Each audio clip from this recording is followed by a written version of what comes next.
Frédéric Bizard, vous avez, lors de votre conférence ici à la Grande Motte, à la fois défini les risques et les défis en réalité qui se posent aux médecins. Quels sont-ils les principaux? Ce qui vous paraît le plus essentiel pour les médecins? Alors, d'abord, vous avez un système qui présente à la fois des opportunités immenses avec toutes les innovations qui vont arriver par les NBIC, par les ressources humaines et les ressources financières. NBIC, les nanobiotechnologies, la biologie. Voilà, les nanotechnologies, la biotechnologie, l'informatique et l'Internet et les sciences cognitives. Donc, vous avez un afflux de ressources, mais y compris financières, puisqu'on n'a jamais autant dépensé en pourcentage de PIB dans notre système. Donc ça, c'est un tableau rose. À côté de ça, vous avez un système qui n'a, de mon point de vue, en tout cas, jamais connu une crise aussi profonde et qui est multiforme.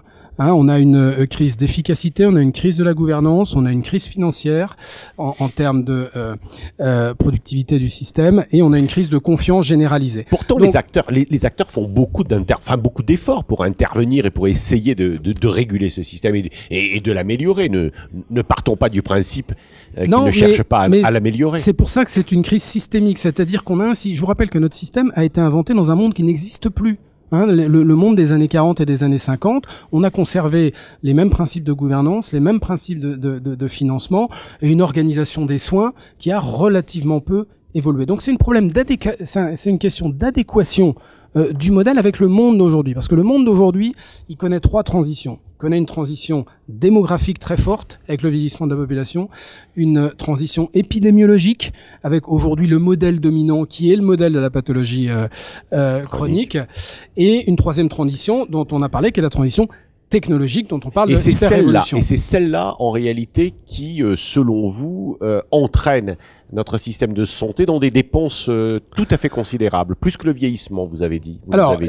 La dépense de santé est déterminée principalement par l'innovation, en particulier l'innovation thérapeutique. Donc, il est clair que si on veut rendre accessible cette innovation thérapeutique à tout le monde, ce qui est quand même l'essence même à tous les patients, ce qui est l'essence même de notre système de santé, il faut qu'on change le logiciel de notre système avec 2 actions majeures qui sont d'investir en amont du risque pour maintenir les gens en bonne santé et réduire la comorbidité, ce qu'on appelle réaliser une compression de la comorbidité, et réorganiser l'aval du risque.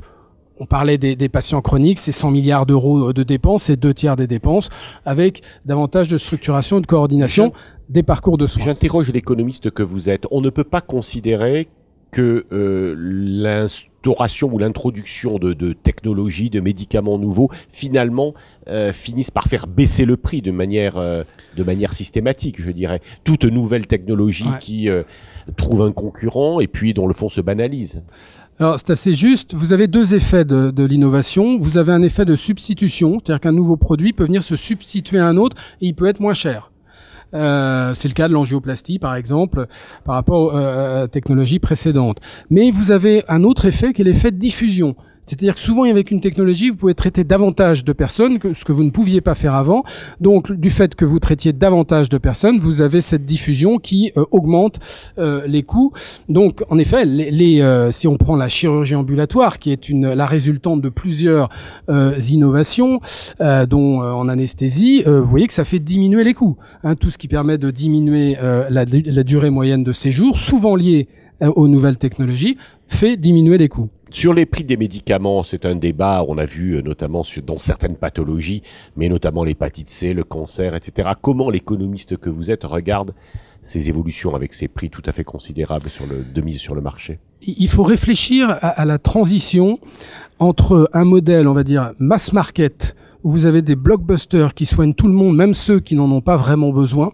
Ce que je vous rappelle que, par exemple, ceux qui ont un taux de cholestérol trop élevé, on soigne 100% de ces patients-là, alors qu'il n'y en a que 15% qui sont véritablement à risque. Mais parce qu'on ne sait pas les déceler a priori, ce qu'on saura faire demain. Mais aujourd'hui, il faut à la fois financer donc beaucoup trop de patients, des médicaments sur beaucoup trop de patients, donc sur un modèle blockbuster, alors que le modèle de demain, c'est le modèle véritablement personnalisé qui va s'adapter, qui va soigner de façon beaucoup plus efficace et de façon beaucoup plus ciblée les patients, mais qui est beaucoup plus cher par patient. Donc à la fois on a les deux modèles qui sont ensemble, donc il faut trouver un modèle qui assure la transition, et c'est une des difficultés pour le faire de façon à ce qu'il n'y ait pas d'inégalité sociale. Vous êtes très sévère, Frédéric Bizard, avec l'État ou ses représentants. Alors d'ailleurs, de ce point de vue-là, vous mettez tous les hommes politiques dans le même panier, gauche, droite, confondus, etc. Mais en réalité, vous dites que l'État, finalement, n'est pas stratège et régule mal le système. Là, vous avez en effet deux modèles qui entraînent de nombreux débats, et c'est bien légitime. Je pense en effet que le modèle étatiste à l'anglaise est un modèle qui est moins performant que un modèle beaucoup plus avec une gouvernance bicéphale, avec un État qui a des prérogatives déterminées et une gouvernance participative autour de l'assurance maladie qui a le pilotage opérationnel du système. Je pense que le modèle à la française, sous réserve qu'on le fasse basculer sur le 21e siècle, est un modèle meilleur. Donc c'est pas, je n'ai rien contre l'État, mais je suis pour un État qui soit fort, mais un État qui soit stratège, un État qui soit régulateur, et un État qui peut être opérateur de certaines fonctions régaliennes, comme la sécurité sanitaire. Rien de moins, rien de plus. Mais vous êtes très critique avec le système américain. Je suis très critique avec le système américain parce que il est quand même relativement peu performant en termes d'efficacité productive, il coûte très cher et c'est le plus inégalitaire au monde. Donc je trouve que ça fait pas mal pour un système. Alors vous avez dit aux médecins ici réunis à la Grande Motte pour leur congrès, vous leur avez dit effectivement de se méfier des mutuelles et des assurances et surtout des réseaux qu'ils tentent de mettre en place. Pourquoi je leur dis pas de se méfier. Moi, je m'intéresse à l'architecture des systèmes. Et je défends la présence du secteur privé assurantiel dans le système, ce qui est pas le cas de tout le monde et ce qui est pas une obligation. Mais d'abord, je le défends parce que vous avez un secteur 35 milliards d'euros qui est là et je pense utopique de penser que vous pouvez comme ça du jour au lendemain ou même sur plusieurs années le faire disparaître. Par contre, il ne peut être efficace que si vous le restructurez dans son rôle de financeur. Vous avez aujourd'hui 2 financeurs pour chaque acte. C'est-à-dire que vous avez un financement public et un financement privé pour quasiment tous les actes. Donc ce système-là nuit à la lisibilité, on rappelle de la gestion du risque, empêche les 2 financeurs d'avoir une vraie stratégie de gestion du risque parce qu'ils sont 2 sur un même risque. C'est très coûteux en termes de traitement administratif. Donc je pense qu'il faut faire évoluer ce système-là. Mais vers quoi en quelques mots. En quelques mots, il faut réfléchir à un panier de soins solidaire qui soit pris en charge exclusivement par l'assurance maladie, avec une gestion dynamique de ce panier de soins pour justement pouvoir inclure toutes les innovations dont on a parlé.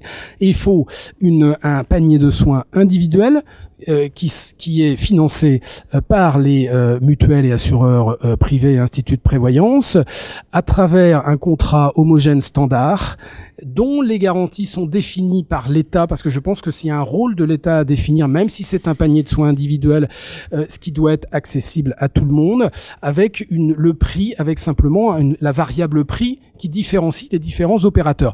Et au-dessus de ce système-là, j'ai des contrats facultatifs, libres, plus affinitaires, qui peuvent être souscrits par les assurés. Est-ce que vous pensez que ces sujets, à la fois complexes, techniques, fondamentaux, que représente la santé, sont des sujets sur lesquels il faut des choix stratégiques et politiques forts, notamment dans les grands moments électoraux de notre pays?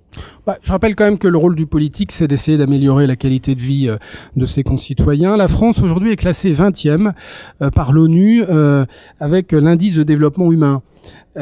Qui est un autre moyen que le PIB d'essayer de classer les pays développés notamment. Donc 20e et dans cet IDH, indice de développement humain, vous avez 3 choses qui sont la santé, l'éducation et la qualité de vie. Il y a quelques années, notre système de santé était classé parmi les meilleurs. Était classé parmi les meilleurs. D'autres classements, tel le classement Bloomberg, nous mettent à la 19e position. Donc, je pense qu'il y a une certaine, d'une part, urgence pour arrêter le déclin de notre système, et d'autre part, je pense que c'est le rôle plein et entier du politique de mettre en place des politiques publiques, de mettre en place des systèmes qui optimisent le capital santé de ses concitoyens. Ça fait partie de ce développement humain dont on parle. Ce sera ma dernière question. Ou remarque, notre système était quand même considéré par l'OMS il y a peu de temps comme le meilleur système de santé du monde. Comment est-on passé de cette situation à celle que vous décrivez aujourd'hui? C'était un peu le chant du cygne, le classement de 2000, parce que quand vous mettez en place des systèmes, vous avez des répercussions à moyen et long terme. Vous ne concevez pas des systèmes qui ont des effets court terme. Donc il y a toujours, notre succès à ce moment-là reposait sur un système qui avait été créé 60 ans plus tôt, mais qui était déjà en bout de course, mais dont les effets délétères de l'inadéquation dont j'ai parlé tout à l'heure n'étaient pas encore véritablement visibles. Mais je crois que tous les acteurs du système, on a aujourd'hui les médecins, mais vous pouvez prendre les usagers, vous pouvez prendre les financeurs, vous pouvez prendre les industriels, tout le monde constate cette inadéquation du modèle. Donc ça, c'est plutôt source d'espoir, parce que je pense que quand la prise de conscience est probablement la première étape de l'ensemble des acteurs, qu'il est nécessaire véritablement d'upgrader, de changer, de modifier notre système et de l'adapter aux enjeux du moment. Merci Frédéric Bizat. Merci à vous.